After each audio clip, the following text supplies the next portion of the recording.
Well, happy Thanksgiving, everybody. It's the Vegas Bad Boys of podcast. It's Matt Michaels here with Simon Street and Sin City Steve. And unfortunately, DJ Impact is possibly at this point getting ready to find those slippers and put them on and eat some sweet potato pie, maybe? I don't know. Pumpkin? Is that what they're calling it now? You Hello. put the slippers on and you eat? You never know. You never know. It always could change, right? Pecan pie. You know? Mm, Google, Google. it's very nutty. All right. So what we're going to do here is just kind of give some a couple things on Thanksgiving here. It is Thanksgiving, so let's talk a little bit about our favorite Survivor Series memories. Simon Street. Definitely one of mine, and this is so hard for me because I'm not a big fan of Survivor Series because I just can't understand you don't win shit. But outside of that, it is an okay pay per view to watch around the holiday season. For me, one that sticks out the most is 2005's Team Raw versus Team SmackDown. I felt like the damn match went on freaking forever, but when I was looking back at it, I think it was only like 20 minutes or something like that, which is still long, but for that type of match, as back then it seemed longer than that. The coolest part that I did like about it is just a lot of it. It's one of the ones that it was originally going to have Eddie Guerrero, and Right. And unfortunately didn't. So I think a lot of people who were Eddie fans, if he was still alive, he'd have been on this card. Let's put it that way. And so the fact that he wasn't, it was very memorable to kind of watch it a little bit. And, a lot of things in remembrance of Eddie that played out through that match. So that's what made it very memorable for me. The only other thing that I remember slightly in another Survivor Series match was the 1990 Warrior team versus the Perfect Team. The only reason why I know is because the story that came behind it is I got invited to go to someone's house and hang out last minute, and you don't do that shit with my family. So I found a way to snuck out with a little bit of a white lie to go watch it, but was busy, and it was in the neighborhood. So I was watching it, and I was ready at the door because I knew if I only had a certain amount of time to watch it. And so I remember watching that match and was super excited. And I made it home without my parents knowing what had happened. So it made for a very interesting story. Some kids sneak out at night to go see their girlfriend. Others go to watch the Survivor Series. Save me some money too. You know how much those motherfuckers cost? Yeah, no kidding, right? All right, Steve, what are your thoughts on some memories from the Survivor Series? So to contrast Simon Street and his hatred for Survivor Series, I, growing up, loved the Survivor Series. I was a huge mark for it. Even going back to like Survivor Series 90, I was in third grade at the time.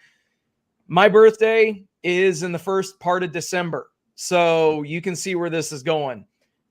My mom shows up to my classroom, throws me a Survivor Series / WWE themed birthday party. I was the happiest kid on planet Earth. And from then on, Survivor Series became almost like a ritual. We were the house on the street that bought the pay-per-view, and everybody brought over, a couple of bucks and chipped in, and we ordered the pay-per-view every single year. That was the running thing. We at one point, we would have 10, 12 people sitting in my parents' living room, hanging out, watching Survivor Series.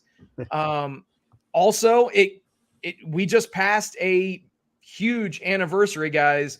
1997, 25 years ago, the Montreal Screwjob happened. Yeah, I was about to turn 16 at the time, and everybody that was over at my parents' place, we were in disbelief. Is this real? What the fuck? Holy shit. Dare I say that was probably my first WTF moment, or at least my core WTF moment from my youth when it comes to the Survivor Series. It's interesting because you mentioned third grade. So, you guys are a little younger and you don't remember the first Survivor Series, which was, it was done off the heels to have Andre versus Hogan again without doing Andre versus Hogan. And it was right before Hogan got screwed out of the title by DiBiase. Um, you know, it's amazing that it survived because you went from these Survivor matches to regular matches. The first year that really kind of happened was 91 when The Undertaker beat Hogan for the championship. So that was a big moment. But that first Survivor Series, what's amazing was you watch it as a kid and your first match, you're hyped up. You got all these guys, right? You have a tag team survival match as well. These are all wrestlers, of course, the big main event. But in the middle of the show, you had a 20-minute or more match that was Survivor Series style. That was women's wrestling. If you want to see how far women's wrestling has come in 35 years, watch that match and try to stay awake, because these are also people that were not really promoted on TV, except for at that time, the champ. And I think it was probably Leilani Kai era that happened. But it's come a long way, and I think the Survivor Series being 35 now can show just kind of the ups and downs that company has had throughout the years. And notice none of us had a memory that is past 2005 to now. Yep. So it's obviously become a show that really doesn't have much attachment in terms of memories like it did when it was the Thanksgiving tradition. Okay, so with that being said, we go to Steve first. What would your ultimate Survivor Series matchup be? So I want you to give us 5 current wrestlers for a team and 5 past wrestlers, legends, they could be alive or deceased, for a Survivor Series team, and those teams would go against each other. What do you got, Steve? All right, so I didn't just stick to WWE Right. for the now team. So we'll start with the then. I had Austin, Stone Cold Steve Austin, The Rock, Triple H, The Undertaker, and HBK, Shawn Michaels, versus Roman Reigns, Seth Rollins, Jon Moxley, Kenny Omega, and Will Ospreay. There you go. Just because, I mean, realistically, you've got the storyline aspect of, DX versus the Shield. You also have arguably some of the the better wrestlers in the era, actual in-ring competitors. Omega and Ospreay on a side alongside of, Roman and Seth and John. I think that would be a very solid team. There's not really a whole lot that needs to be said about Austin, Rock, Triple H, Undertaker, and Michaels. I mean, that's an all-star lineup, and quite frankly, could be any 4 of those could be on anybody's Mount Rushmore of professional wrestling. So I think that would be a solid match, and easy 7 stars from Uncle Dave. So that's why I put Omega and Ospreay in there, to get the additional stars. And all you need is a Meltzer driver in there, and you're good. The young bucks will be there. I'm sure there'll be a ref bump. Is this Survivor Series happening in the Tokyo Dome? Of course. Okay, just wanted to. Sounds good. Again, how else is it going to get 7 stars? Simon Street, what are your 2 teams? So my 2 teams is more on the women's side. To be completely honest, we mentioned that a little bit earlier, and I picked quite a few of the current. And when I say current, because one of them is a controversy current, but I believe this person is current. I actually have Bianca Belair, Bayley, Charlotte, Becky, and controversially Sasha Banks, because she's kind of current, versus Lita, Trish Stratus, Chyna, Beth Phoenix, and Gail Kim. That would make for a very, very good match. And the reason why I say that is almost some of them are equally measured up for the most part. I can see definitely Bianca Belair and Chyna, going blow for blow. Belair has an upside in the strength and conditioning. And I believe that China could meet her there and vice versa. You definitely have Bailey and Beth Phoenix, I think, are more evenly matched than what people can realize. And then, of course, you have a Gail Kim, which, I would say would be really good either with a Becky or a Sasha type of matchup. And, of course, Trish Stratus, just because who doesn't love a little extra Stratusfaction? I love it. And that would be great, too, because we've kind of seen her, even in her older capacity, still look pretty decent. Same thing with Lita. And then last but not least, Charlotte. She can be interchanged anywhere. And it makes for good high spots where they need to. Some sound wrestling that can happen. And I just think it would be a great-ass match. And other than China no longer being with us, may she rest in peace immortally. A lot of these women are actually still somewhat can go. Gail somewhat. She's more in a capacity at Impact Wrestling. But that would be my dream match. Almost sounds like a puberty dream as well.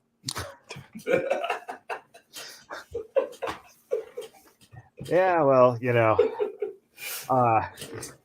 I'm sure that you've watched the China tapes every once in a while in your lifetime. So, right? We've all seen the China tapes. The fact you call them the China tapes is bad because they were on tapes back then. Right. I think one of them made it to DVD. Yeah. Let's see. I myself would go with a current team of I'd go Roman. I'd go Seth. I would go with Jericho. I'd go with Danielson, and I would go with I'd probably go my last spot. I'd probably go with young Austin Theory. Let's go with him. Just because it's a mix of old, new, young, veteran, just a nice solid mix of guys who would be very entertaining as one team. But the Legends team, very easy. You go Batista, you go Cena, you go The Rock, you go Hogan, and you go Piper, because it's a Hollywood team. All right, that's how you get the attention. Those are your movie makers right there. Can you imagine? I mean, if you really wanted it, you know what? We could throw Austin Theory out and put in Logan Paul, and then there would probably be millions upon millions of eyes on that. If you have The Rock, Cena, Batista, Logan Paul all in the same match, it might get some publicity. Maybe. I got one more to add to you. A special guest referee, JoJo Siwa. Yes, of course. I can't wait to see. It's probably going to happen. She's got it at some point. She's got it, and she can do it. So, yeah, that's the exciting thing about WrestleMania coming back to Hollywood. So, there's going to be surprises this year. So that's a good thing to be thankful for. And it leads me into this. I want each of you to give 3 things in wrestling you're grateful for. And I'll start with you, Simon. 3 things I'm grateful for. Number 1, thank you so much for all of the memories. I think that when you have an opportunity growing up, there's things that you gravitate to that you then take as part of your core persona. And for me, wrestling was one of those, as I'm sure we've mentioned it in conversations before. So I appreciate that. A lot of who I am today, I take examples from past wrestling matches and just appreciate it. Number 2, I appreciate this business being the motivation for me to no longer get expelled from school for fighting. I used to get in trouble, and I used to have a lengthy record of getting kicked out of school for fighting. And a lot of this because of bullies. I can't stand bullies, and I get pretty crazy when it comes to it. But for most part, wrestling was used as a motivation to not get suspended or expelled, because you can't watch wrestling when you're locked up in your room with nothing to watch. So it really motivated me to really, really try and be on good behavior. Last but not least, to be interesting, this has been a work in development. I've always had a dream of wanting to marry a female wrestler. It just always has. However, what I have is I think that I have in my head have gone through and made the prototype in my head of what I'm looking for based on personas has shown in women's wrestling throughout the years. Someone's gorgeous, beautiful, vivacious, but someone that's strong-willed, hot-tempered at times, can be sweet. And at every given turn, I don't mind if they're as quiet as Miss Elizabeth and Regal and Wave. And I don't mind if they're just a little slutty like some of the ones we've had before in the past. But I like them strong, too. I like them to be able to hold their own and don't give a shit. And so I appreciate WWE and wrestling all alike for that. Thank you. Yeah, I mean, what else could you want? the Regal Royal and the slut. All rolled into one. Hey, a lady in the street, a freak in the sheets. Oh boy.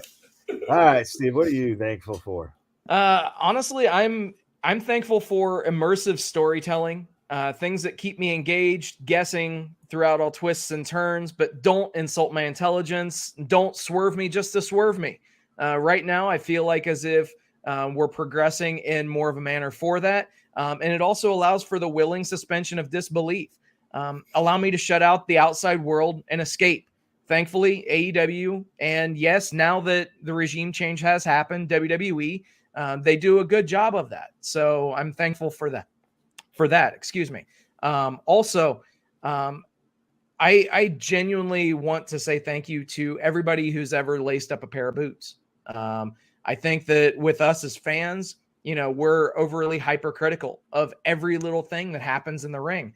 And it doesn't get said enough that the amount of gratitude that I personally have for everybody who's appeared on a wrestling show, whether you jerked the curtain, whether you were a no-name squashed by, some big talent, or whether you were main eventing the Tokyo Dome or WrestleMania.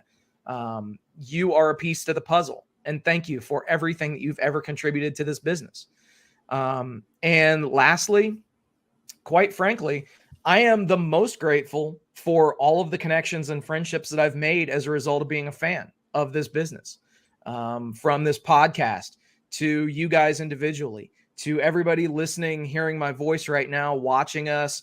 The connections are just awesome. To find so many people that are enthralled and share common interests is amazing. It truly is. And thank you to everybody for supporting us. And thank you for everybody that, is along for the ride. That is great. And of course, that has a lot of sentiment to everyone, I'm sure, who have, made friends from having experiences being a fan of wrestling. I myself go a little differently. I go with being thankful for foreign objects. Who would not love wrestling without a fireball or some green mist or stuff just happening to appear out of the trunks. Always been one of the things that draws you to professional wrestling is how someone can cheat. And it's the only place that you can do something dirty, nasty, and awful and still only get arrested by guys who are dressed as cops who are extras backstage. I also am thankful that Vince McMahon did what he did and screwed everyone out of their territories, created this empire, and left. Finally, thank goodness, Triple H is in charge. And things look good from here on out, hopefully, with him in creative and Stephanie at the helm of the company. And finally, of course, I am thankful for the gobbledygooker. How could you not be? This has given us 30 plus years of entertainment, of seeing the egg open. And whatever the fuck that ended up being, who knows? I still want to know what dinosaur they had fuck a turkey. You know what it was, right? It was Luchasaurus. Yeah. It's his family lineage. See, the only thing is Luchasaurus don't have any turkey in them. That's the You thing. never know that. You never know that. Sometimes they do things when they leave the ring. Well, that is our Thanksgiving special here, just to kind of have a little something this week to say thank you to everyone who listens. Thank you for tuning in and supporting us.